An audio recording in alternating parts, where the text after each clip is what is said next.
Hello and a very good evening to all my dear students. I hope you guys are doing fine and healthy during this tough time of the pandemic. Let us all try to reap the benefits of learning and knowledge by understanding a new topic, and our today's topic is shifting and incidence of taxes. आज हम करों के shifting और उनके incidence के बारे में पढ़ेंगे। यह एक नया विषय है। पिछले कुछ वीडियोस में हमने प्रत्यक्ष एवं अप्रत्यक्ष करों के बारे में पढ़ा और करों के सिद्धांत को जाना। So let us all start.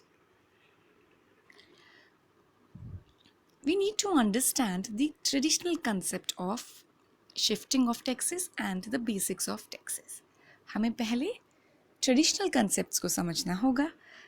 In the process of taxing, जब कोई भी कर लगाया जाता है उस प्रक्रिया में Seligman distinguishes it in 3 concepts. ये 3 भागों में डिवाइड किया गया है एक अर्थशास्त्री द्वारा। A tax may be imposed on some person, कोई भी कर किसी व्यक्ति पर लगाया जा सकता है। It may be transferred by him to a second person, जो कर व्यक्ति पर लगाया गया है या वस्तुओं सेवाओं पर लगाया गया है। अब व्यक्ति से यहाँ पर हमें प्रत्यक्ष कर को नहीं समझना है, प्रोड्यूसर को या कंज्यूमर को या किसी ऑर्गेनाइजेशन को समझना है। तो जब कर किसी प्रोड्यूसर या ऑर्गेनाइजेशन पर लगा तो क्या वो उसे ट्रांसफ़र कर सकता है, स्थानांतरण कर सकता है किसी सेकंड पर्सन पर। It may be ultimately borne by this second person or transferred to others by whom it is finally assumed. क्या ये जो कर लगाया गया वो एक व्यक्ति से दूसरे व्यक्ति की तरफ स्थानांतरित हुआ, और क्या दूसरे व्यक्ति ने भी इसे किसी तीसरे व्यक्ति या किसी और संस्था पर स्थानांतरित किया, जो फाइनली या अंतिम रूप से उसका भार वहन करता है। इन सब चीज़ों को हम समझेंगे शिफ्टिंग ऑफ टैक्सेस में। Before delving into the details, I would like you all to understand the basic definition of shifting of taxes. हमें गहराई में इस विषय को पढ़ने के लिए या इस टॉपिक को समझने के लिए पहले शिफ्टिंग ऑफ टैक्सेस, कैसे करों का स्थानांतरित किया जाता है, ट्रांसफ़र किया जाता है, उसकी परिभाषा को समझना ज़रूरी है। The process of transfer of a tax, while its impact lies on the person who pays it at first instance, or shifting is the process through which a taxpayer escapes the burden of a tax. देखिए बच्चों, बहुत easy है। Shifting क्या हुआ? What is shifting of taxation mean?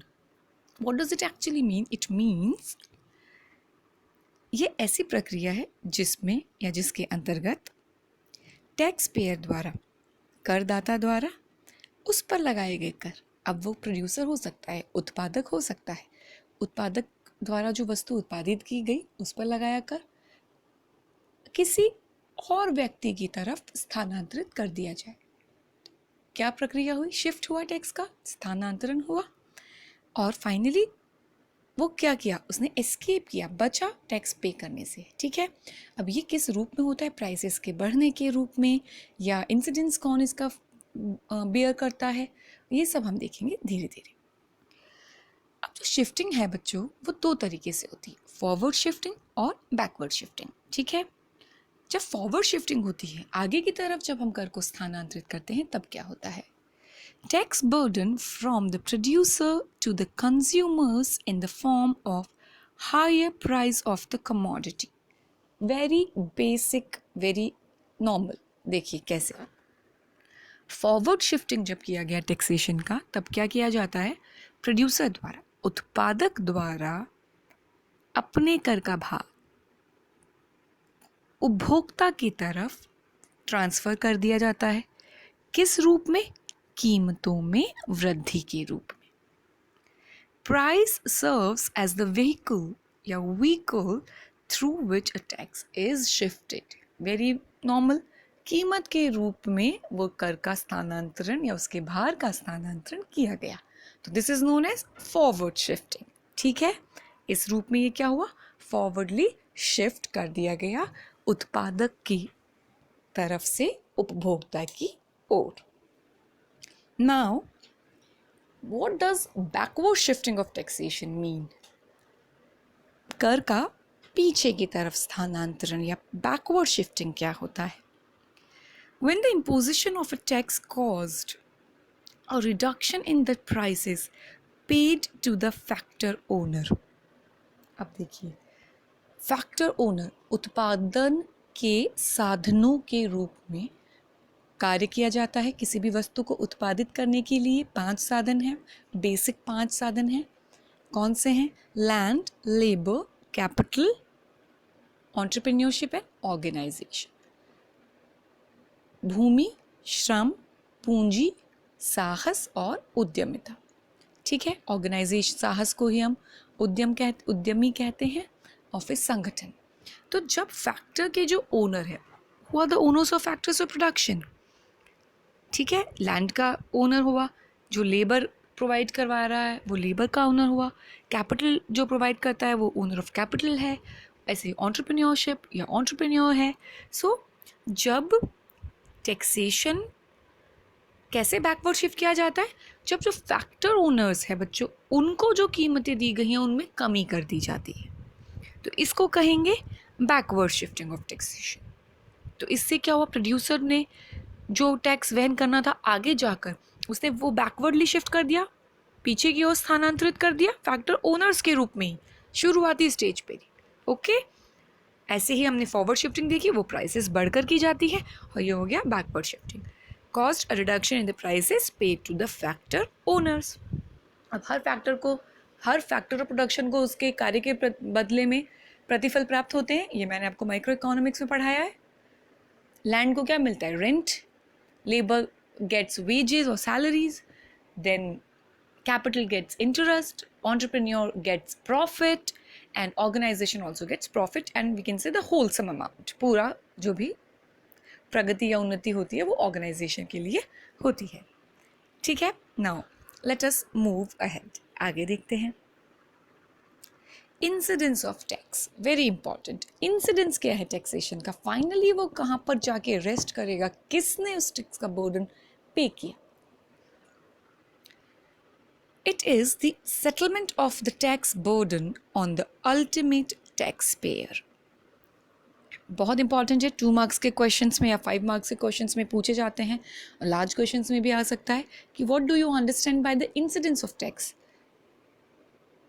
कर के अंतिम रूप में वहन किसको किया गया, उस रूप को जो समझते हैं उसे कहते हैं। जैसे कि सेटलमेंट ऑफ टैक्स कहाँ हुआ? टैक्स बर्डन, जो कर का भार है, वो अंतिम रूप से कहाँ जा कर के सेटल किया गया है, और वो किस टैक्स पेयर ने उसको पे किया है। It is thus the ultimate resting of a tax upon individuals or class who cannot shift it further. अब ये बहुत इंपॉर्टेंट बात है यहाँ पर कि जो इंसिडेंस ऑफ टैक्सेशन है बच्चों, उसके बाद में टैक्स को शिफ्ट नहीं किया जा सकता, क्योंकि ये लास्ट पॉइंट है। ये वो पॉइंट है जहाँ पर फाइनल टैक्स पे है, वो कोई भी हो सकता है। प्रोड्यूसर ने कंज्यूमर पे शिफ्ट कर दिया मान लीजिए, या प्रोड्यूसर ने पीछे फैक्टर्स ऑफ ओनर्स पे शिफ्ट कर दिया हो, तो ये अप्रत्यक्ष करों के संदर्भ में ज़्यादा देखने को मिलता है। प्रत्यक्ष करों का शिफ्टिंग कम होता है और अप्रत्यक्ष करों का शिफ्टिंग होता है, जिसकी वजह से फाइनली जो इंसिडेंस होता है टैक्स का, वो बॉर्न किया जाता है डिफरेंट लोगों द्वारा। ठीक है, अब मस्ग्रेव एक अर्थशास्त्री थे जिन्होंने लोकवित्त को, पब्लिक फाइनेंस विषय के बारे में बहुत इंपॉर्टेंट थ्योरीज दिए हैं। उन्होंने टैक्सेशन के इंसिडेंस के बारे में भी बहुत इंपॉर्टेंट बात बताई। वो क्या बताई, उनका कंसेप्ट क्या था, वो हम देखते हैं। मस्ग्रेव्स कंसेप्ट ऑफ इंसिडेंस। ठीक है, a change in the budget policy produces 3 effects. Budget की जो पॉलिसी होती है बच्चों, बजट मैंने आपको पढ़ाया है पूरा, ऑब्जेक्टिव से लेके कंपोनेंट से लेके डेफिसिट्स। तो जब भी कोई अर्थव्यवस्था में फाइनेंस मिनिस्टर द्वारा या पूरे यूनियन द्वारा बजट को बनाया जाता है, तो उसमें 3 तरह के इफेक्ट्स होते हैं। वो कौन से हैं? Resource transfer effect, distributional effect and output effect. Resource transfer effect मतलब संसाधन स्थानांतरण प्रभाव, डिस्ट्रीब्यूशनल इफेक्ट मतलब वितरण का प्रभाव, और आउटपुट इफेक्ट, आउटपुट क्या हुआ, फाइनल जो उत्पादन हुआ उसका इफेक्ट। तो हम देखेंगे डिस्ट्रीब्यूशनल इफेक्ट के तहत इसको पढ़ते हैं इंसिडेंट्स को।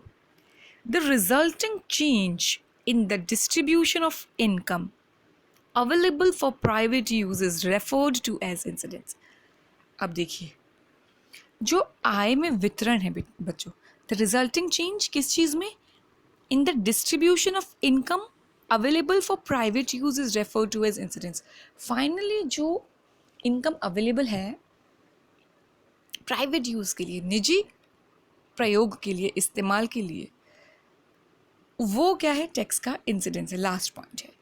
ठीक है, अब हम इंसिडेंस का थोड़ा और विस्तृत रूप देखते हैं। Incidence is thus applied distribution theory where the focus is on how various tax systems affect returns and commodity prices.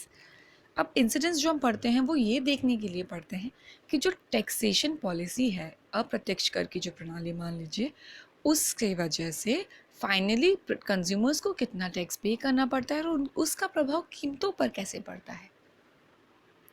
A budget has two sides, the tax side and the expenditure side. Budget के दो पक्ष हैं, बताया मैंने आपको। राजस्व पक्ष जिसमें हम करों को लेते हैं, जहाँ से प्राप्तियाँ होती हैं, और एक्सपेंडिचर साइड व्यय की जो क्षेत्र है। But concern with incidents has traditionally focused on the tax side of the picture only. लेकिन जो इंसिडेंट्स का जो ध्यान है वो किस रूप में दिया जाता है, किस ओर है, वो सिर्फ टैक्सेशन की ओर है। अब हम देखेंगे आगे कुछ वीडियोस में कि जो इंसिडेंस है टैक्सेस का वो कैसे किया जाता है, डिफरेंट इलास्टिसिटीज़ पर डिपेंड करता है बच्चों। Demand, price elasticity of demand और प्राइस इलास्टिसिटी ऑफ सप्लाई पर। So we will discuss it about in the next video. Thank you so much for listening to this video.